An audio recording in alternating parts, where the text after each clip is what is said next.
Afternoon and good evening, everyone. My name is Benita Buteza, and I'm the CWP Network Coordinator here at the Commonwealth Parliamentary Association. I'm delighted to welcome you all here to the CWP webinar on pathways to politics that will specifically be addressing barriers to women's participation and representation, and has been held to mark this year's International Day of Parliamentarianism. So as you're aware, the webinar was uniquely designed to create a space where, again, panelists joining us today will be able to explore the contemporary issues with regards to barriers to women's political participation. We believe in having a policy of mutual respect here at the CPA. So whilst we do encourage you all to participate in the chat platform, we do kindly ask that you just bear that in mind when communicating or engaging with each other. So before I hand over, I'd like to firstly introduce Honourable Doust, who will be chairing today's webinar. So Honourable Doust is a member of the Western Australia Legislative Council, representing South Metropolitan Region. She's also the Vice Chair of the Commonwealth Women Parliamentarians network, the International Steering Committee, and also the Chair and Regional Representative of the CWP Australia region. Doust, the floor is yours. Thank you very much, Benita. My name is Haque Doust. And I'm really pleased to be here today to share this very interesting webinar where we can discuss the barriers to women's participation and representation in Parliament. And I thank the CPA for organising it, and to Benita for putting in significant effort in getting us all together. First of all, I want to acknowledge and thank the speakers that we have with us tonight. We have 5 speakers, and I'll just run through their names. Firstly, we have Dr. Minna Cowper-Coles, who is a research fellow at the Global Institute for Women's Leadership. We have the Honourable Aparajita Haque, MP, the Member of Parliament for Bangladesh and the CWP Regional Representative for the Asia region. We have the Honourable Grace Kwelepeta, who is a Member of Parliament of Malawi. We have Ms. Linda Volz, MP, the Member for the New South Wales Legislative Assembly and the CWP President, and also the New South Wales CWP Representative. And we have Ms. Sarah Haipelainen, the Gender Advisor Organisation for Security and Cooperation in Europe and the Office for Democratic Institutions and Human Rights. So I thank each one of you for being with us today and look forward to your presentations.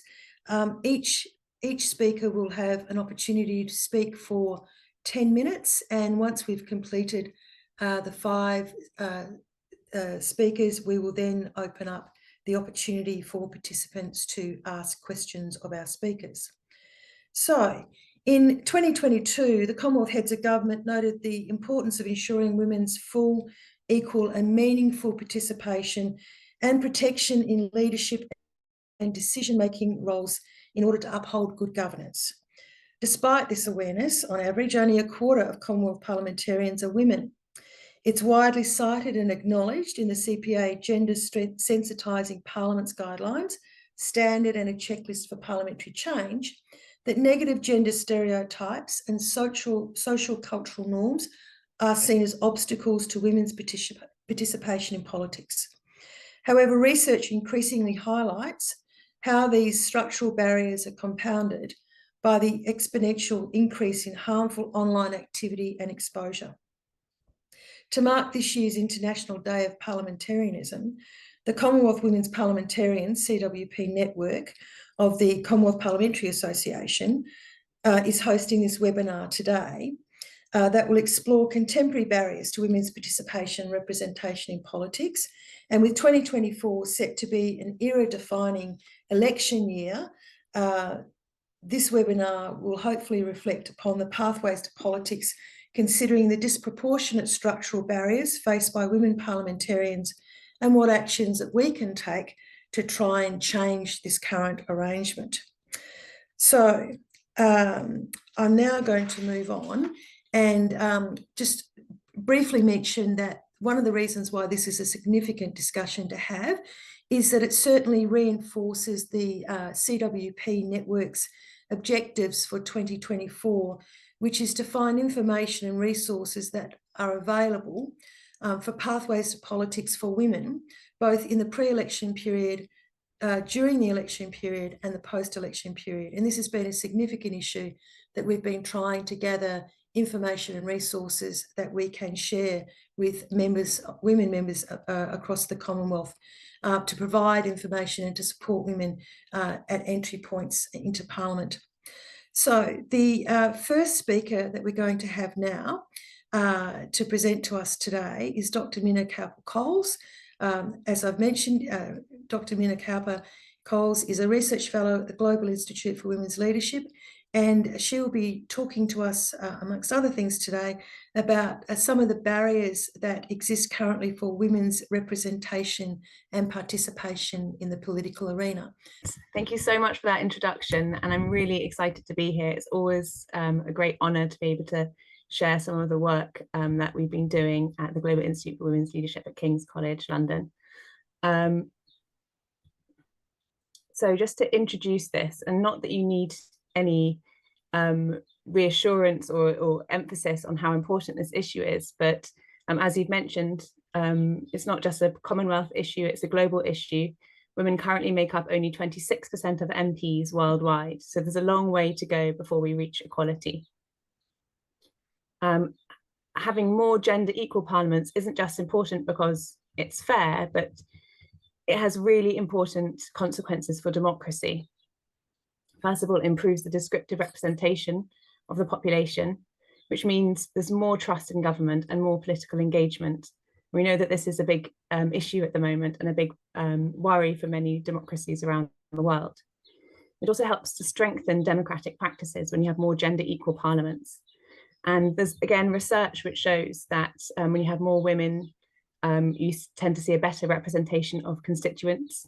There are correlations between having more women parliamentarians and lower levels of corruption, improved provision of services, more stable states, for example. And thirdly, and I think really importantly, it diversifies the democratic outputs. So not only does it expand what is considered political, but it also helps to prioritise women's interests and care. And that's all kind of verified in academic research.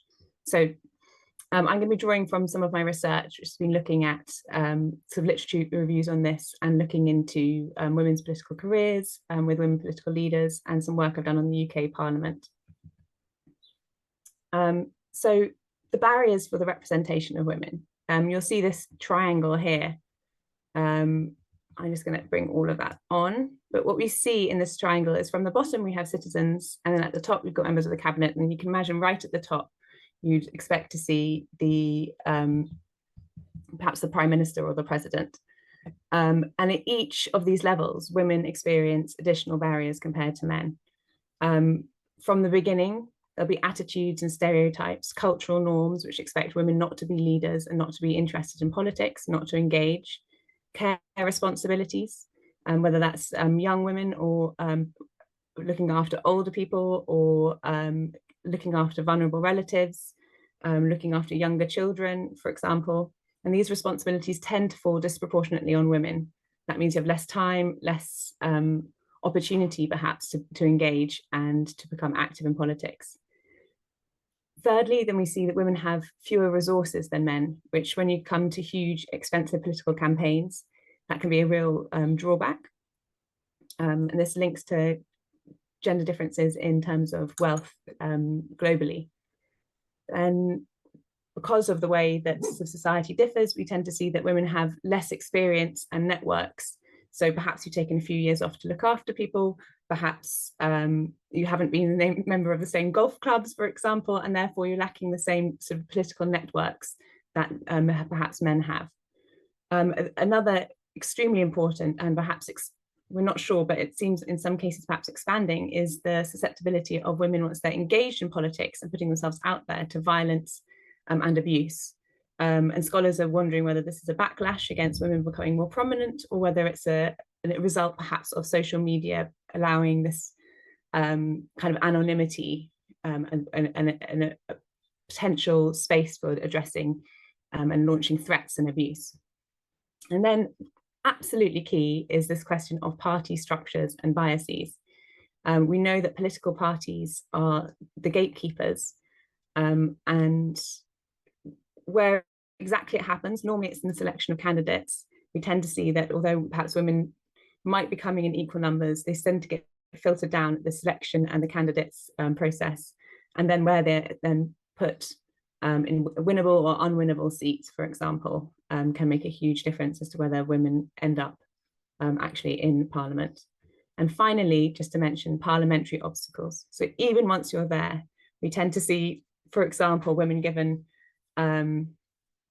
not being entitled to perhaps maternity leave, perhaps extra difficulties within parliamentary structure, harassment and abuse within Parliament House. In Australia being a prominent example where there have been problems in the past few years. And oh, apologies. And also, once they're trying to get more senior levels, you can see perhaps that women are not being given the same portfolios and exposure to the same issue areas as their male counterparts. So then we're looking at solutions, ways that women can help women.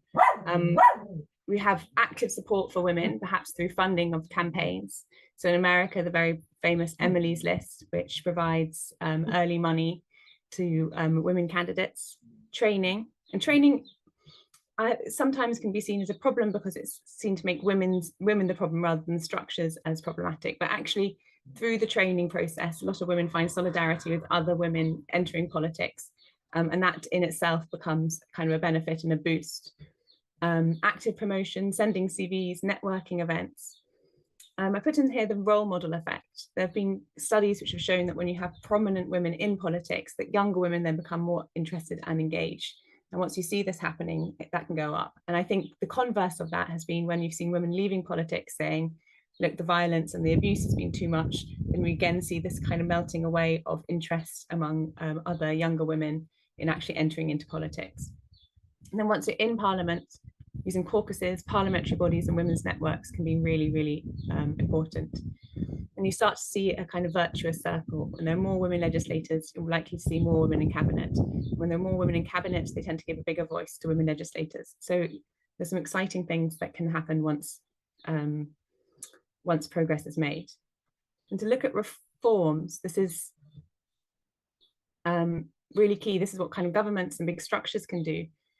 Parties can introduce quotas, and that's made huge amounts of difference. Latin America is now one of the most prominent countries in the world in terms of the representation of women, and that's all thanks to the introduction of quotas. The quotas weren't perfect at first, but a series of reforms and tweaks have meant that in many countries they now have 50-50 representation of women and men. Other versions might be reserved seats, electoral reform, which is probably a bit large for most states, but it was the knowledge that proportional representation tends to be better for women, or else multiple candidate seats. And then there are other reforms. I'm hoping to do some research looking at laws which have been introduced in Latin America, which have directly targeting those who harass and intimidate women politicians. So preventing this violence against women politicians. Regulation of campaign funding. So if everyone's offered more equal playing field, then it doesn't matter so much if you're coming from with fewer resources. Regulation, oh sorry, I mentioned that one. Introduction of term limits. Then you stop having the, you have started seeing a higher turnover. So the men who are already in the political system are more likely to get, well, moved on. And then formalizing candidate selection processes, which I've touched upon. And as you mentioned earlier, this idea of instituting more gender sensitive parliaments. So that's a very, very whistle-stop overview, and there's a lot there for discussion. I'm very, very excited to hear about everyone's lived experiences of this. So with that, I'll say thank you very much. Please get in touch if you'd like to. And back to you, Kate. Thank you very much.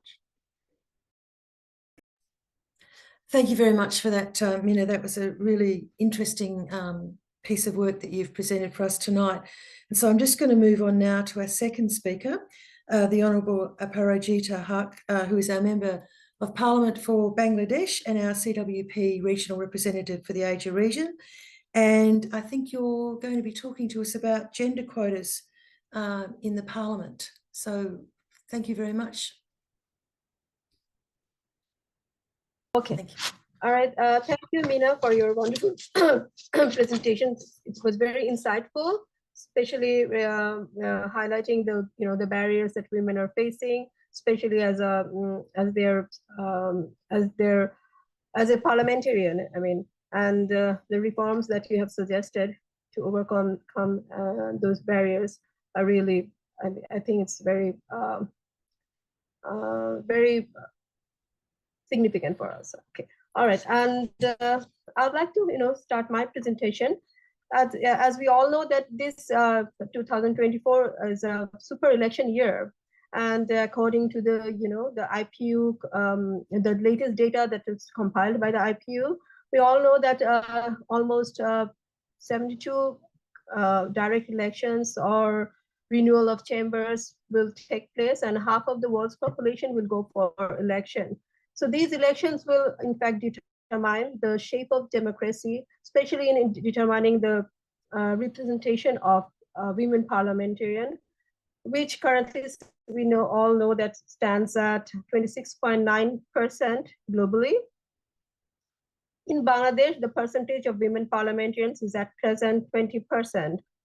So this year can potentially set the base for women's engagement in national and international politics.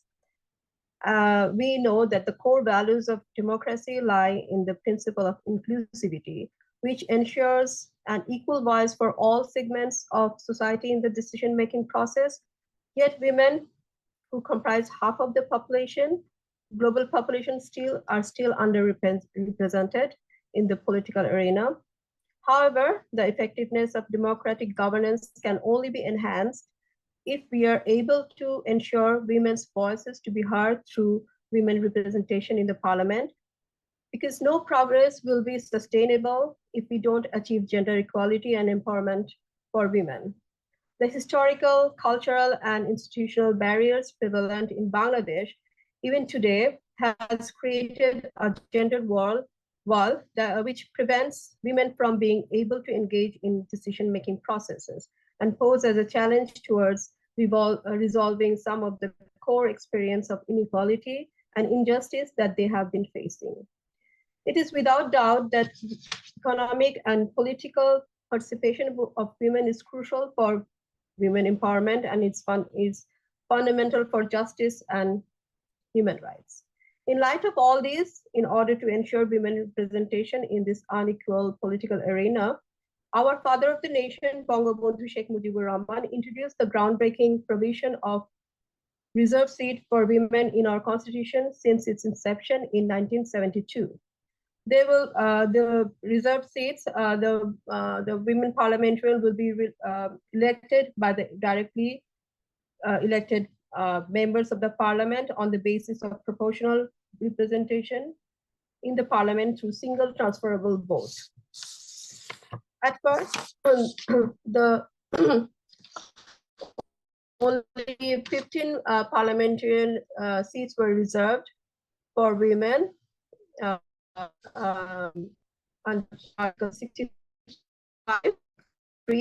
Gradually, it increased to 50 parliamentary seats. This political representation paved the path for women to become more aware of their rights and be a part of the entire policy-making process. In July 2018, the 17th Amendment to the Constitution approved the reserved seats to be secured for another 25 years. This is truly a remarkable achievement. In 1997, the local government reforms in Bangladesh introduced direct election to reserved seats for women. This change allowed women to have a direct link with their constituency. However, restrictions on their mobility, lack of knowledge about local government functions, male resistance, and the existing gender stereotypes often limit women's effective participation in local politics. But despite these constraints, the affirmative policy reforms taken by our government has given women a chance to become more empowered and equipped in making their own decisions. In the current 2012 Parliament elected women parliamentarians, 6 of them are from the reserve seats of the previous previous parliaments. Even our honorable Speaker of the Parliament was once elected from the reserve seat. At present, in the election pattern, we have seen that the number of women candidates have increased significantly from 38 in 2001 to 94 in the recent polls held in 2024. This shows that women's participation is gradually increasing, and with active effort, will continue to do so. Once elected as lawmakers, either directly or from the reserve seats, we are all ensured equal voting power in passing any bill in the parliament. Therefore, we have an equal standing when it comes to policy-making decisions. As a member of the Parliament Standing Committee of respective ministries, we can oversee and monitor the works undertaken by the respective ministries of the government and thus play a part in ensuring their compliance and accountability. As a reserve seat member, since we don't have any specific constituency to which we are tied to, we are able to work anywhere in the country and advocate for justice, social awareness, and enhanced well-being of the people. Although less than that of the directly elected representatives, we still do get a small budgetary allocation to renovate infrastructure in different parts of the country. This gives us the opportunity to get involved in the local development process. We acknowledge that the parliamentary quota system is an effective temporary special measures towards increasing political participation of women. The ruling political party has a commitment of nominating 33% of women in party leadership positions. These policies are designed to empower women and give them an opportunity to engage into local as well as in national politics. Our government is also working with the international development partners, local NGOs, and women activists to train women and enhance their knowledge and skills to overcome the barriers through leadership programs and capacity building workshops. While reserve seats for women in Bangladesh has played a crucial role in increasing women's representation in the parliament, we still need changes to enhance its overall effectiveness. Some of the suggested measures for women to have the necessary tools to engage in more meaningful participation in the political process include: one, introducing direct elections in the parliamentary reserve seats. Political parties should keep election funds for the nominated women candidates, increasing the number of seats, equal access to development funds, and enhancing training to promote gender sensitization in political parties. With this, I would like to finish, and I hope we are all able to come together and support each other in this mission to achieve gender equality in the national and international policy sphere. Thank you all. Thank you very much, Honourable Aparajita. That was a very interesting presentation you've provided for us today. And I'm just going to move on now to our next speaker, the Honourable Grace Kwelepeta, a Member of Parliament from Malawi. So welcome, Honourable Grace, and we're looking forward to hearing from you today. And I understand that you'll be talking to us about the cost of running for Parliament and campaign financing and the issues that women have to face trying to raise money to run for Parliament. Thank you so much, Honourable Kate, for this platform. I hope you are getting me very well. I'm okay. Yeah, Honourable Grace Kwelepeta. I'm coming from Malawi. I'm a member for the CPW, and I'm a member of Parliament. an elected one since 2019. And as you said, I'm going to talk about campaign financing and gender equity in Malawi. I was elected in 2019, and as in Malawi, we don't have quota system. You have to campaign yourself, and that's why maybe for the first time in Malawi, we had a lot of women, like we're 45 out of 193, but we have to support ourselves to make it. Taking with the casual norms that we normally have, that women are supposed to be in the kitchen, it's very tough because you have to convince the voters. And when we talk about convincing, you don't just talk, you need to get organized. You need to have some t-shirts, you need to have some posters, you need some public speaking skills. And again, as women, we have families. So one has to balance up all those things. So I'll talk more on the finances. As you know, our casual norms takes us women as women who are supposed to be in the kitchen. So most of the women depend on men to support them.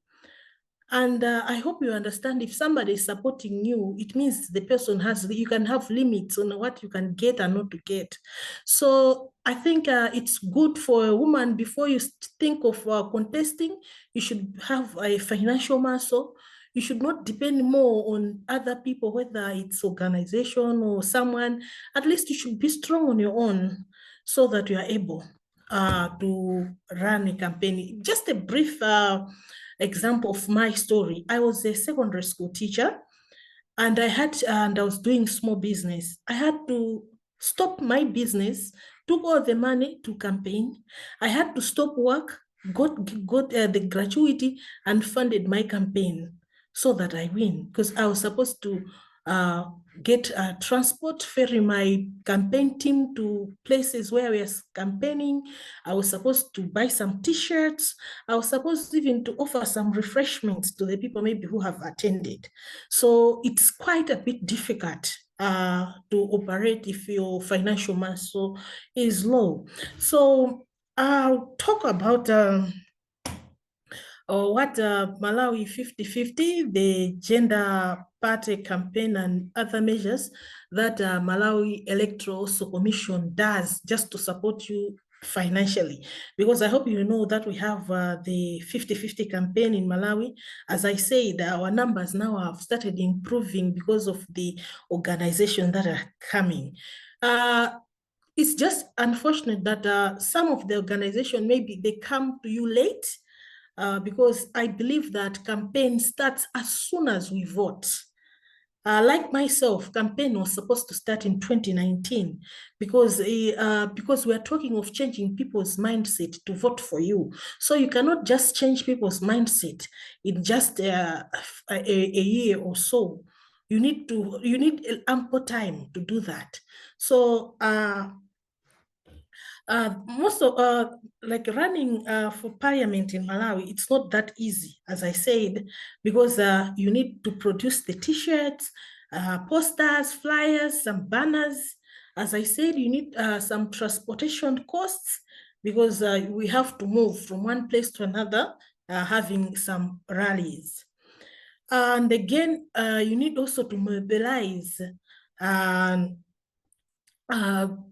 important stakeholders in your society, and organize some rallies just to tell them your manifestos, because you cannot also win if you don't have a good manifesto. You need to deliver it. You need to be accurate in your manifesto so that people are able to choose. Why are we choosing a woman? Why shouldn't this woman be cooking? Why should she be in parliament? So all that needs money. Now the problem, I want to list some problems that women face as well. As I said, these are tough challenges of economy. sometimes women tend to start campaign just maybe because they've seen someone is a member of parliament, they just get carried away without the financial muscle. Now that becomes a very big problem because if you are contesting with men usually have their own ways of getting money. Now, if you are depending on someone, the person, once that person lets you down, it means you are done. Now, the men would use their capacity with money, and even if you have a good manifesto, but because you didn't have a financial muscle, you end up losing. And again, as I mentioned, the society norms. Like here in Malawi, the society from before, people thought women are just for cooking. I would want to also thank again Malawi for changing the mindset, because we were the first, like we had a first woman president, Her Excellency Joyce Banda. She became a president in Malawi as a woman. At least that is a change. She started being a vice president, and again she became a president. And again, we now we have also women in the cabinet. Like myself, I'm a former cabinet minister. So all those kind of things, the social norms right now, they're a bit changing because maybe the mindset is changing slowly. We hope next time we'll have also a female president again. And again, we have other problems like violence and intimidation. People intimidate you. They can even write messages, bully you, even bring up issues that are not there. Usually because the campaign involves someone to be out like late at night, people take that as somebody doing prostitution. As I said, these kasha norms are very, very, very, very hard. So this violence and intimidation, they are mixing each other into social norms, because you get intimidated. They will say, oh, for example, they will say, I'm a man. They will even intimidate you to say, you cannot go to this area because you're just a woman. It's late at night, this and that. They are going to beat you up that side. Now, as women, being people who are weak, we tend to listen to that and get scared. Sometimes we tend not to reach some areas just because we are scared, we are being intimidated. So those most of the problems that women face as they are doing politics. And I'll talk again about legislative and policy initiatives in Malawi. I'll talk about the Malawi 50-50 gender party campaign. This initiative is good. As I said, the Malawi 50-50 gender party campaign is a significant initiative aimed at increasing women representation in politics. And the key opponents are including the gender electoral financing. MEC, when I say MEC, it's Malawi Electoral Commission, really reduced the nomination fees for women just to encourage more women to contest. And also I would like to even thank my party, as when I was contesting in 2019, when MEC had reduced my nomination fee, my party president paid for me, because he's a he for she champion. So he paid for me so that I contest. So it was a bit easier for me, because as I said, campaign, you need a lot of money. Now, if you any penny that comes into your hands, it's something that you need to handle it nicely. So my president paid for me after MEC had also already paid for me half of it. So it's more or less like I went into office being paid by MEC and my party. I think that those are good initiatives that even as a woman, you feel more compelled to contest more and even do more, because that's why maybe I see I have to work hard, because it looks like the government, it's up to push more women into these good positions. I cannot say I failed to make it to Parliament because I didn't have nomination fee. And again, we have some events leading to changes. These changes are driven by recognition of the barriers, women first, in politics and advocacy by gender equality organizations. And when I talk about organization, let me not forget in my country, we have Oxfam. When I was campaigning, we had the organization Oxfam that was encouraging more women to participate in politics. But after we won, this organization has been with us women. We were now, I said we were 45, but now we are 40 because of COVID issues. We lost some members. So now we are 40 women. But this organization, it's retaining the women in Parliament. They bring retention programs. Financing us, giving us bicycles, giving us bags, motivating the chiefs and what have you. So these are the organizations that we're talking that they are into the 50-50, because with that, it has increased the participation of women. Like right now, we are approaching elections next year. We have got a lot of women that want to contest, because they have seen, we have been visible by these organizations. So especially this Oxfam, it's really a friend of we women in Parliament, because it has this retention program. And again, they try to do some research for you just to check how you are doing. When you are not doing well in your constituency, they'll come and do. So meaning that those kind of things, they are also helping you on the financial muscle. And again,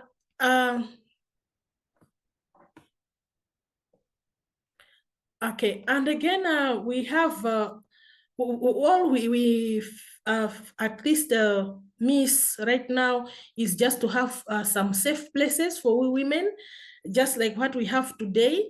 We need to have more of these meetings. We will need to be sharing what we are facing in different countries, because I'm sure that most of the things that I've even come up with, most of the countries, even in Africa, they are facing this. So maybe in conclusion, what I can say is we need more of these interfaces. We need more of capacity building, and the capacity, as I said, should begin as soon as we win into Parliament, so that we are able to move with our voters freely. So for now, let me stop there, but by continuing to reduce financial barrier, in conclusion, I would just say, well, I'll just read this. In conclusion, while significant strides have been made to support women in Malawian politics, there is still much work to be done. By continuing to reduce financial barriers, providing legal and creating safe political spaces, we can ensure more inclusiveness and equitable political landscape in Malawi. I thank you for your attention, and if you have any questions, I'm free. Thanks so much for this platform. It has really exposed me. It's part of capacity building. I think as a member of Parliament, I'm so thankful. Thank you. Thank you, Honourable Grace. That was a really interesting contribution, and particularly around the issues of finance campaigning. And I'm sure there'll be some questions for you at the end of this session. So thank you very much. So we're now going to move on to Ms. Linda Volz, member for the New South Wales Parliament and the CWP President. And Linda, the Honourable Linda, has recently produced a very, very good paper around the security for women parliamentarians and the threats that are faced with the increasing use of artificial intelligence. So I'm going to throw it over to you, Linda, if you want to start. Thank you very much. Thank you, and hello from Sydney in Australia, where it's nearly midnight. I think we're getting towards here. Just in regards to security risk, obviously as barriers to women entering Parliament, there's 3 different levels at which security risks arise, whether you're seeking nomination as a candidate, whether you're a candidate or whether you're an elected official. And for an example, I'm pleased to hear what Grace has said about Malawi, but of the 425 women who ran for office in Malawi in 2009, 225 quit before the elections were over because of harassment and intimidation. In Afghanistan, nearly all female candidates interviewed in the 2010 elections had received threatening phone calls. In Peru, 41% of female mayors and local councillors had been subject to violence. And in Bolivia, 70% of women had been victims of violence more than once. And we all know the stories of female MPs that have been killed. Guadalupe Villa Salinas, who was a Mexican mayor, was shot dead in broad daylight by her male opponent, women that were kidnapped, women that have been severely beaten. It's a difficult path for any woman trying to get into Parliament, particularly in countries where violence is a part of the election process, but also in places where it's not. What is fundamentally understood by looking at the data and the statistics, even though there may be violence in elections, what there is in particularly aimed at women is that there was an important difference, and that was the sexualized nature of the psychological violence that is aimed at women.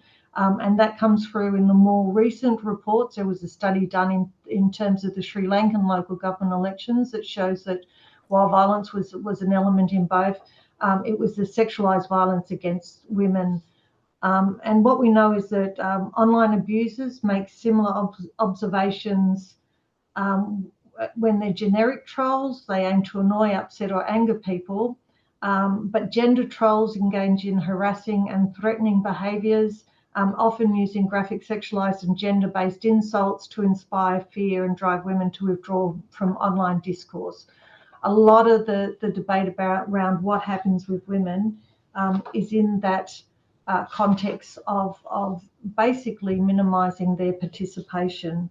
In regards to the Sri Lankan experience in particular, sexual violence was also occurring at the home of the candidates. There were sexual harassment and rumour spreading that the women candidates described was sometimes perpetrated by their own husbands. One husband was opposed to his wife's political activity and locked her out, threatened people who drove her around, and reported her inappropriate behaviour to police. Another woman's candidate's husband made her appear sexually immoral by spreading rumours and repeated infidelity. He locked her out of a house, made her sleep outside in the pouring rain, threw food and hot water over her, and a whole range of things. This type of behaviour was perpetrated by their own families, but as a comparison, men who reported family members having negative attitudes toward their political involvement explained that their family members supported them in the end and even campaigned for them as part of the election process. And therein lies the fundamental problem for a lot of women in politics and where they need protection. What we've done in Australia is the CWP actually wrote to all the parliaments to ask them what they had done to ensure the safety of women MPs. And the responses we got back were hardly encouraging. So what I have done is gone through and had a look at the cases in like parliaments to Australia, particularly Australia and Canada, America, France, and looked at the threat risk. And when you put the data together and you look at, in the cases that we selected, the risk from the 1970s when there was significant risk in, particularly with the IRA and what was happening in England, there were a lot of deaths of politicians. From 2017 onwards, there has been a huge spike in incidents amongst politicians. And in particular, there are particular threats against women that have been identified as part of that. A couple of examples is since we put the report out, in the week following, I had 3 members of Parliament from my own Parliament who had received death threats that week. One of those death threats was dealt with by the New South Wales Police, and that person was denied bail. The second one was dealt with by the Federal Police. And the third incident was graffiti that was spray painted out the front of a Member of Parliament's house. It's time for all politicians to die. We also know that there is a risk to women in terms of sexual violence. There is the incidents in the French Parliament when a French Member of Parliament was drugged by one of her colleagues with an attempt to sexually assault her, and he was detained. But we also had the incidents of a Queensland Member of Parliament just recently in Australia who was also drugged and sexually assaulted. And these are the kind of problems we're dealing in the physical environment because we're publicly available. But artificial intelligence is bringing a new dilemma for us, particularly in the Australian Parliament. And it's been identified by ASIO, which is our security organisation, as one of their main areas of concern. It's shifted significantly since the 1980s. In the late 2020, ASIO disclosed that far-right violent extremism now accounts for up to 40% of its counter-terrorism caseload, that underscores the shift. But in 2021, they reported to the Australian Parliament their concern over the growing organisation and sophistication of extreme right-wing groups. The report pointed to a concerning trend, an increasing number of individuals being seduced by extreme right-wing ideologies, marking a critical pivotal in the threat landscape for us. So essentially what right-wing extremist groups are doing in Australia is they're using artificial intelligence to artificially create debates on the internet to recruit people to their own organisations. And yesterday in New South Wales, we had a person who was mimicking, I don't know if you're aware of it, a massacre in Christchurch where someone attended a mosque and killed 50 people. He had a manifesto from that person and had walked into one of our Member of Parliament's offices with a knife and was live streaming it with armour plating with an intention to kill him. So it's a significant risk, and a lot of those debates are around women's issues. They're around birth control, they're around LGBTQI. They will go into debates that they think they can grab certain parts of the community, and quite often they are attacks on women and progressive women in particular, and it's presenting a particular risk to us. So I'll try and truncate it a bit. What we are doing is we've given 4 recommendations to the parliaments across all of Australia. We have 7 states and the federal parliament, of course, recommending a centralised reporting system, because what we are very aware of is that there are 2 elements. There are people who are threatening and there are people that are aggressive. Aggressive may go away, but threatening, as we saw in England, will often go to a number of Member of Parliament's offices, and we need to be able to track those people. But aggressive behaviour needs to be reported. And also we've asked people to look at personal security in their own home. Now that's probably easier in Australia than perhaps for people like Grace and Malawi when they're going out, but they're the kind of places we need to push parliaments with a particular view to women. And we need to in particular get on top of the use of artificial intelligence. I know people like Microsoft are doing things such as the looking at the deep fakes and reporting those during elections. But there needs to be a much greater coordination across the field on how we deal with artificial intelligence in regards, particularly to women, where their images are being distorted, as was happening in Brazil, to denigrate women politicians in particular. Thank you very much, Linda. That was a really informative piece of work, and I'm sure that there'll be some questions following on about that very current and concerning issue.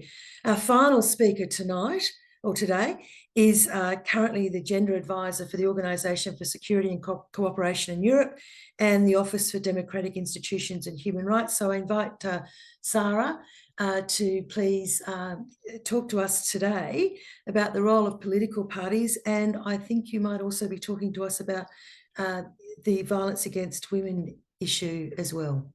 Thank you. Thank you very much, Honourable Chair, and many thanks to the CPA and CWP Network and dear Benita for the kind invitation for this webinar. I'm very excited also to be here. Let me just share my screen. I think you are able to see it in full screen now, hopefully. So before going into the topic of my intervention, let me just very briefly mention or introduce you to ODIHR in case you're not familiar of the OSCE Office for Democratic Institutions and Human Rights, which is based in Warsaw in Poland.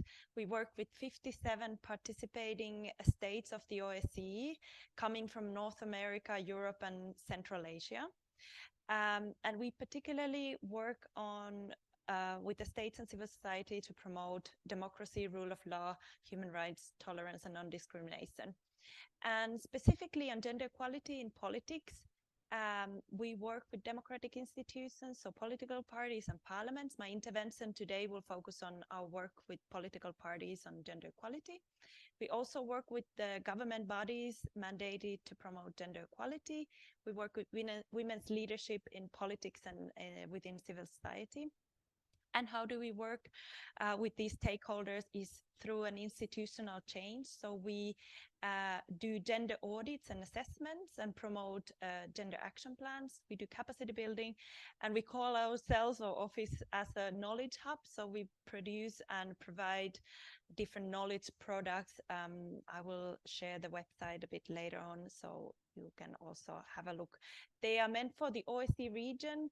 However, they are probably very useful also outside the OSCE region, as we share a lot of common challenges and solutions.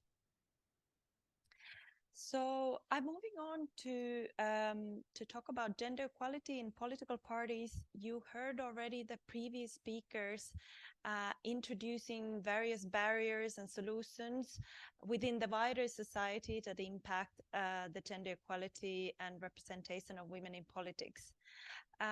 In terms of political parties, how the party functions are regulated can also have a significant impact on the opportunities for women's political participation. And there's obviously party regulation that comes outside the parties that can have a huge impact. That can be a constitution setting the foundations for equality and non-discrimination. Electoral laws may have articles related to legislative gender quotas, for example. Laws on political parties in some countries have inclusion and equality clauses that regulate and guide political parties in terms of gender equality as well. And then we have already heard about the campaign finance, and campaign finance laws and regulations can have financial incentives, for example, to promote women's political participation. In terms of parties, there are different ways parties, through voluntary measures, can advance gender equality. It can start from looking into the representation and whether it's balanced, whether there needs to be more measures made to ensure equal leadership and candidate selection. Maybe there may be voluntary gender quotas that are needed. Party policies and processes could be looked into, and if they are gender responsive or not. If there is a need for new policies, gender equality plans, for example, within the party. And finally, a party culture also can play a significant role on how welcoming the parties for women, for example, in terms of party events, the times of events, venues, if there is a safe space policy in place and if that's implemented. And how to understand if gender equality is promoted in a political party, or what is the status quo of gender equality party. One way to look into this is through a gender audit or assessment of a political party, and then commit to action through a gender action plan. And I will say now a few words about that and our work in regards to this.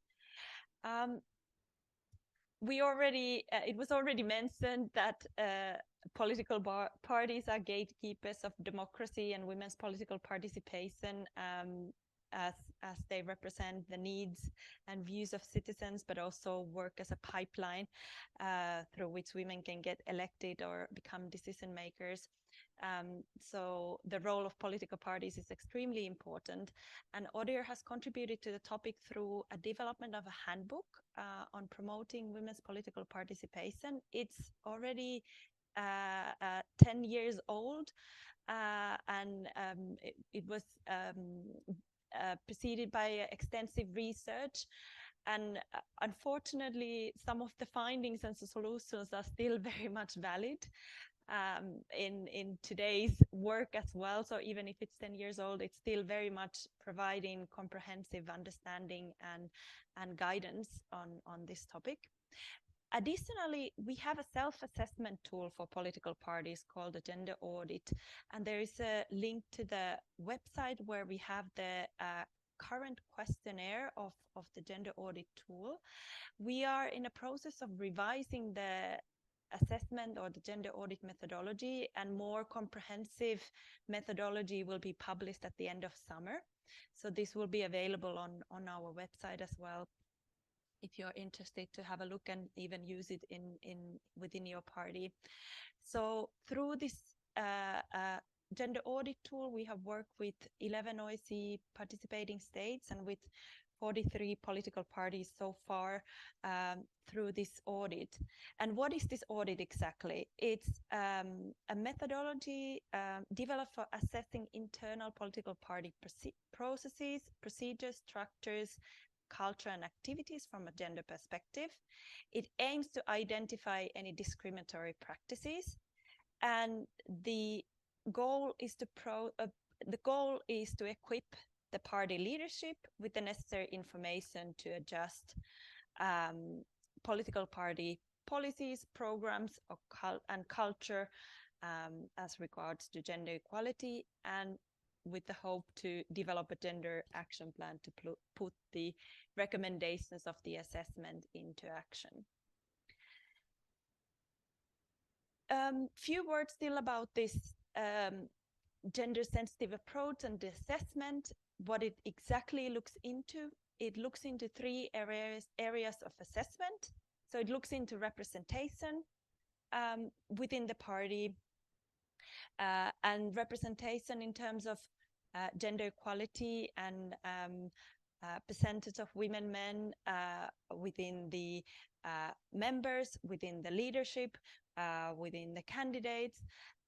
It also looks into the rules for membership, candidate selection, or leadership rules if they exist in a party. The second area of assessment is the vision and policies. So it looks into key party documents, the party bodies responsible for gender equality, if there are those. It looks into parties' funding and budget, and whether gender equality is taken into account in those. It looks into also, for example, relationship with the civil society and women's movement, to mention few specific areas of assessment. And the final part is the organizational culture. So looking into the decision-making within the party, looking into if the party prevents sexism, violence and discrimination within the party. How are the attitudes and perceptions within the party towards gender equality, etc. So it's a very comprehensive assessment and view into the party's status quo of gender equality? Where are the gaps? What are the advantages and the areas where the party is already succeeding, and what can be done in the future? And the small picture here is about the process, which is these assessment processes are continuous processes of assessing, implementing, ensuring resources, and then reviewing again to make further improvements. And ideally, the gender audit or the assessment will provide the elements for the party to look into what actions are needed for gender equality. I have mentioned here 6 examples of actions that political parties can do. Obviously, there are many other actions that are required and can be done. First is the commitment to gender equality, and there like-minded, for example, women within different ranks within the political party can join together, find male allies within the party as well, to agree what the party should do about gender equality and push for it within the party, which can be then through representation targets, changing rules of policies.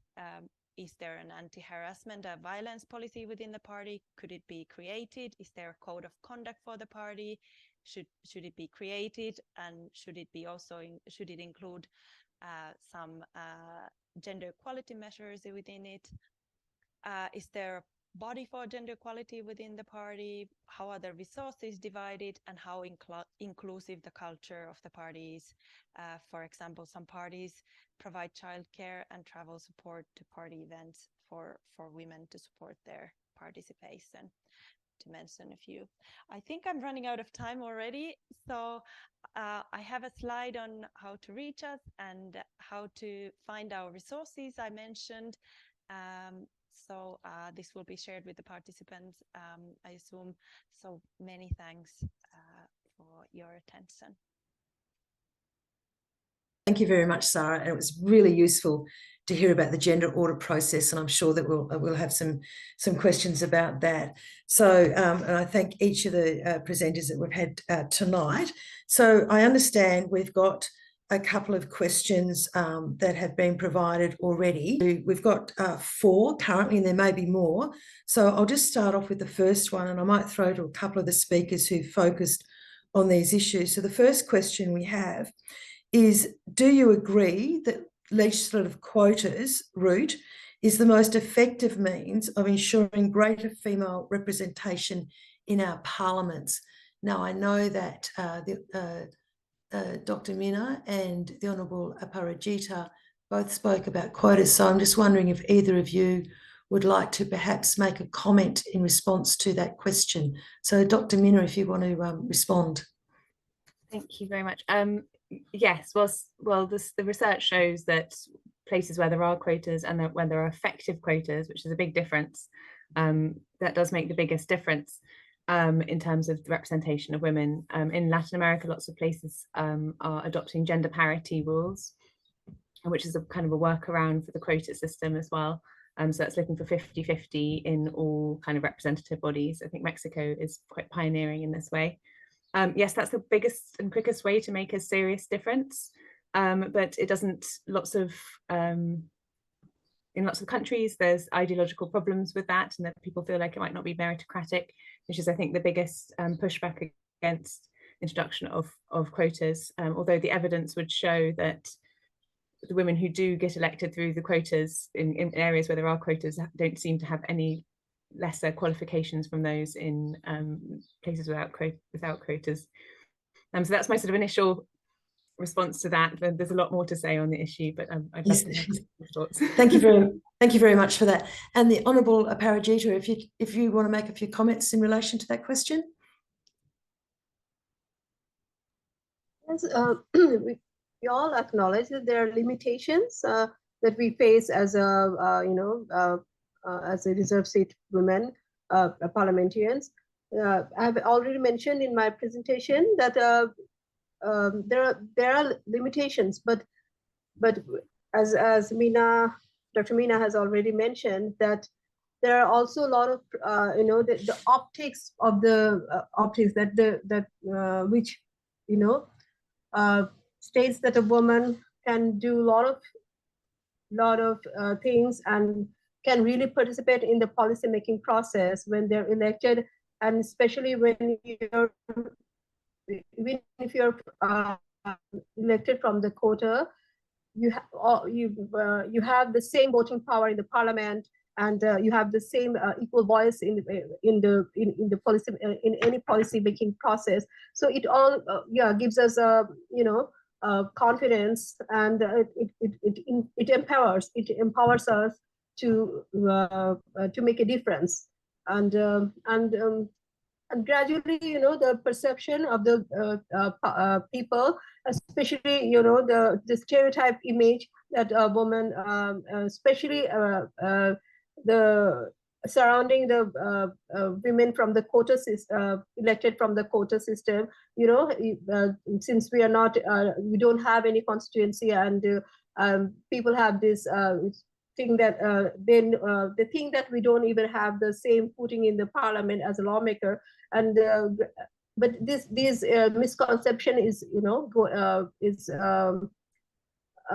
is decreasing, and people are looking up to us, and since a lot of workshops are being organized to increase our capacity to understand the whole the mechanism of how the parliament works, and how can we in fact influence any decision making process.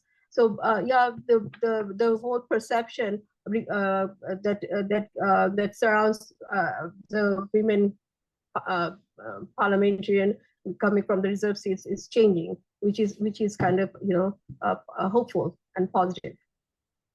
That's great. Thank you very much for that response, the Honourable Aparajita. Would anyone else like to make a final comment on that question before I move on to the next one? Okay. So the second question we've been asked to discuss is, what have you found to be the most effective approach to bring political men, all men, on board to the gender equality agenda? Who would like to have a go at that one? Honourable Grace, you talked about he for she champions, so you might be somebody who could share that with us. Okay. Thank you so much. For sure, like in my country here in Malawi, we have he for she champions. Our women caucus encourage male members of parliament to participate in our activities. Sometimes the males come to our constituencies and participate with us, to even talk good about us. And even us women, we go to the males' constituencies to talk, to market ourselves. So with that, I've seen that the perception, it's changing, because we are like, they have seen that we are interacting well. I'll give a good example. Like in Parliament, we've got a deputy speaker who is a male, because we've got 3 speakers. The first speaker is a woman, the deputy speaker is a man, and the second deputy speaker is a woman. But this deputy speaker, as a male champion, he makes sure that we women speak in Parliament. And he always says, I need all women to speak. I need all women to speak. And he makes sure that even if he sees that the day he's chairing the proceedings, if he doesn't see a woman standing, he will make sure that a woman speaks. Why? Because we involve him into our daily activities as members of parliament. So I can say that the he for she champion is here working. We need males to embrace us as women as we are doing our activities. I know it's politics. We all need to be in parliament, but also let them give us that safe space. Thank you. That's great. Thank you, Honourable Grace. Would anyone else like to make a comment about how we can encourage more men to be supporters of women going into politics? Sarah. Thank you. Thank you very much. It's a very timely question for our office, because we just recently, in the beginning of this month, actually organized an event, a regional event in Southeastern Europe to discuss how to engage men in gender equality in politics.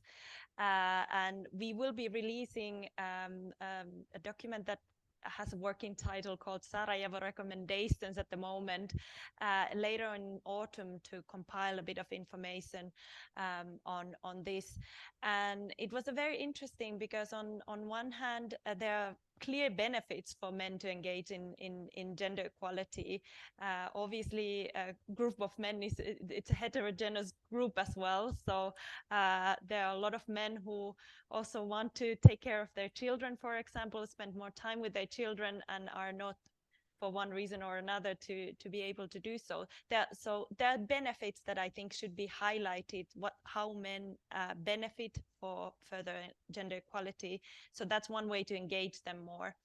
Obviously, I think it's very important also to highlight that the work with engaging men on gender equality should be based on the principles of not taking space from women who have so hard fought for the space and place and representation and voices in politics. So there is this balance within I think in this field that needs to be taken into account. So just to comment on that. Thank you. Thank you very much, Sarah. I'm just going to move on to the third question. How women who participate in elections, how can they avoid violence? I might throw to Linda, if you might want to respond to this, as you talked about this in your presentation. Well, how can you avoid violence? The reality is that you have to be avoiding violence. It's very difficult, because sometimes violence is a very random thing. Using basic security protocols is one way of avoiding violence, but I mean it's intrinsic, particularly where there's a very good police force and law and order force, to ensure that you're using them as part of the political process. I mean, when you're identifying that the greatest risk is when you're out in public, that's where, particularly in London, England, the murders have occurred at public constituent interviews. If the police know you're there, in some instances we arrange for the police to drive past when we're doing street stalls, just to keep an eye on who's around and what's happening. Duress alarms are something people should use. Certain, depending on which country you're in and what the situation is there. I mean, if it's a country that's susceptible to issues such as kidnapping, making sure you have tracking devices so someone can find you if something happens. I mean, unfortunately, if you're a candidate that doesn't have a lot of money and that's a problem, then this becomes a difficulty. But larger political parties are better at looking after their candidates. Forming coalitions with like-minded politicians. In Australia, we have a lot of independents. They're elected as individuals, but they tend to work together as a group, and by doing that, they actually create protections for themselves, because they request devices and extra staff and things that make their jobs easier. So using the power of what you have, knowing what you have and knowing how to use it, is fundamentally important. And I'm ex-military, so I kind of know things that I use, but people often describe me as they're a bit scared of me. God knows why. But in the military, we were taught to stand a certain way when we interview people. There are things we use that are maybe a little bit intimidating, but they're part of what we use, and I use them in every day. And I think if more people were taught those kind of measures, it helps a bit. I mean, it's a whole raft of things, but using your law enforcement is probably the best place to start. Thanks very much for that, Linda. Sarah, I might just ask if you want to make a comment on that as well, on the issue of violence for women.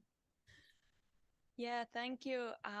In my presentation, so that you saw maybe in one of the slides, a tool on preventing violence against women in politics and a tool for political parties. We actually have currently 5 different tools, and one is actually support and encouragement for women in politics. Which outlines these actions and measures that Honorable Linda Waltz was just describing in terms of physical safety. But it also gives a lot of tips on how to ensure safety online, which is also a big issue and an increasing issue, starting from checking security settings of your applications, how to do that, giving tips on how to actually track what information is available online of you, and giving tips and tools also as in case one becomes attacked online, it's easy to how to easily temporary to, for example, close certain social media campaigns for a short period of while, etc. So there are different ways that one can protect and make the online space safer, at the same time not at the expense of the visibility, which is crucial for campaigning and for the elections. So that's available also on our website. I'm happy to share it also. Thank you. Thank you very much for that.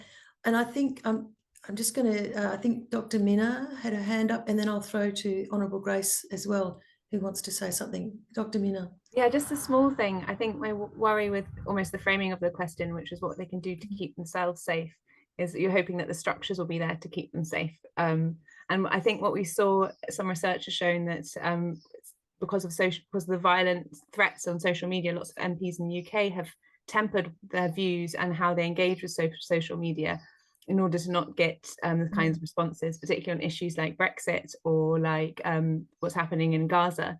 People are afraid to state their cases and their perspectives because of the violence of the responses that they've been receiving. So this is kind of a worry, and it's a very difficult thing to maneuver. You obviously want politicians to be able to engage with their constituents and to be, out there. And so I think it's very, anyway, I suppose that's it. You don't want the quietening effect of people becoming smaller so as not to provoke violence. Thanks for that. Honourable Grace. Hey, thank you. I just wanted to talk something like it's also good to check your speech. If you go for, let's say, like a campaign rally, at least don't use hate speech, because that is what provokes violence. And again, you should be able to understand the cultural norms of the area where you are. You have to know, maybe sometimes violence starts because maybe you haven't dressed well. It's in conflict with how we are looking with the area. And again, we also think if government can also put tough measures on those that are caught during bringing violence in campaigns. Not just maybe somebody gets arrested today, tomorrow is released, but they really should put tough measures. And again, as a candidate, one has to invest in security. Don't overlook security. You should always have, at least if you can have some pepper sprays, or you can have 2 or 3 people just to look, guard your car, just to check when how the situation is. If you are seeing that this area is not conducive, this area the people are looking wild, leave immediately. I think that's how you can do. Otherwise, most of these things that happens, they are not planned, they just happen. So one has to be very sharp. Thank you so much. Thank you very much. Thank you. I have another question, and this one is directly for the Honourable Grace. Can you please give an example or two of how you overcame some of the difficulties, for example, when it came to funding your campaign? Did you have personal finance backers or supporters, or did you have to fundraise yourself and seek contributions from far and wide? Honourable Grace. Yes, I had to fund myself the campaign. If you remember, I said I was a secondary school teacher. I had to resign. I was doing some businesses. I had to divert the money. Instead of doing my business, I had to fund my own campaign. Usually, when the party funds you, it funds you at the end when you have passed the primaries. And again, even if my presentation, if you remember very well, I said most of the organizations, they come late. Like right now, we are having elections next year in September 2025. But as of now, we haven't have any organizations that have even funded any candidate. They are still doing registering, doing this and that. And again, when they even help you, they can help you with something that even can just bring problems for you, because the materials, sometimes they are not enough to what you are supposed to give your constituents. So I funded my own campaign. Some well-wishers who just thought I needed support did too. My party funded me when I had passed the primary levels, which are even difficult. And again, the 50-50 organizations came right at the end, which I was saying we needed these organizations to come as soon as you win, you enter your office. Even like 2019, that's when I was elected. That's when you need these organizations to start funding you, because you can't just come. People will know that you are, if you start giving them something, like give the t-shirt right now, they will know that you are giving them the t-shirt now because you have seen elections. But you need to give these people earlier. They should see that you just have the heart of caring. So I did fund my own campaign. Thank you. Great, thank you very much. Now we're coming short of time, and I have one more question, and that's to Linda Volz. And the question, Linda, is in respect of AI impact, political memes are a negative tool, sexualized or otherwise, and now habitual techniques in use.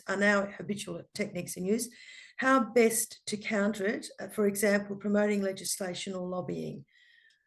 Linda, if you've got any thoughts on that question, that would be great. Yeah, probably not really my area of expertise, but obviously there is the federal government in Australia is looking at legislation in terms of what is put out there, and there is some debate around particularly takedown orders that we have here, and that was in regards to an issue we had where a young person went into a church and stabbed a bishop, and it was live streamed, and so there is a lot of debate now about how you deal with that. But I do go back to something I think it might have been Mina said earlier about the pile-on with Brexit, and how politicians are trying to narrow their debate, and there is a lot of truth in that.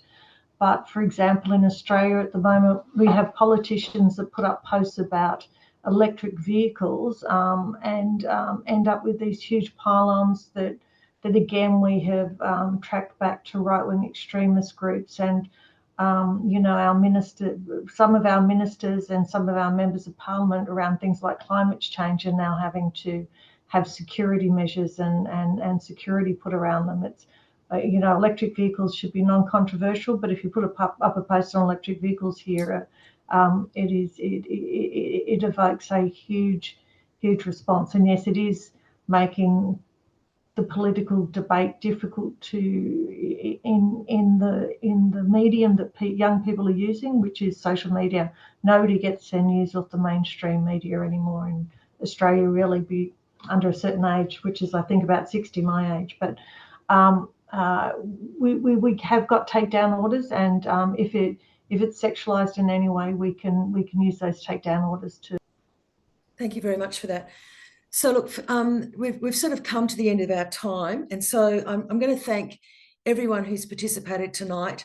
Certainly thank the CPA and the CWP for organising the event, and a significant topic, talking about pathways to politics for women and exploring the barriers to women's participation and representation in Parliament. A very, very important subject for the CWP this year to try and explore and find some solutions to those barriers. So I certainly thank everyone involved. I thank Benit for organising this. I thank each of our speakers, Dr. Minna Cowper-Coles, the Honourable Aparajita Haque, the Honourable Grace Kwelepeta, Linda Volz from New South Wales, and Sarah Palainen. Each of you have given up and been very generous in your time tonight and in your presentations, which were excellent and covered a wide range of topics of great interest to all of us. And thank you very much for responding to the questions that were put forward. I think we acknowledge that there is a significant piece of work to do for all of us and to engage with, to promote and encourage women to step up and have a voice in our parliaments, and to not just be role models, but to create change via legislation and the tone and tenor of the debate in Parliament, and to identify and put the work in to remove the barriers, some of those which you heard about tonight, be they cultural, financial, improving skill sets and confidence, dealing with issues around violence and the technical issues that we now have to face with the use of AI in campaigning and in terms of harassment and other methods to prevent women from stepping up. So this is an ongoing discussion that I think we all need to engage in our respective parliaments. It's a significant piece of work. It's one that we need to do for the next generation of women that come after us. And I thank the CPA for putting on this event, and I hope it's just the first of many discussions across the Commonwealth to try and find solutions to remove these barriers. So I thank you all very much for your time tonight and for your engagement and for your contribution. And I wish you all very well as we go forth, and hope we all get to stay in touch. Thank you very much.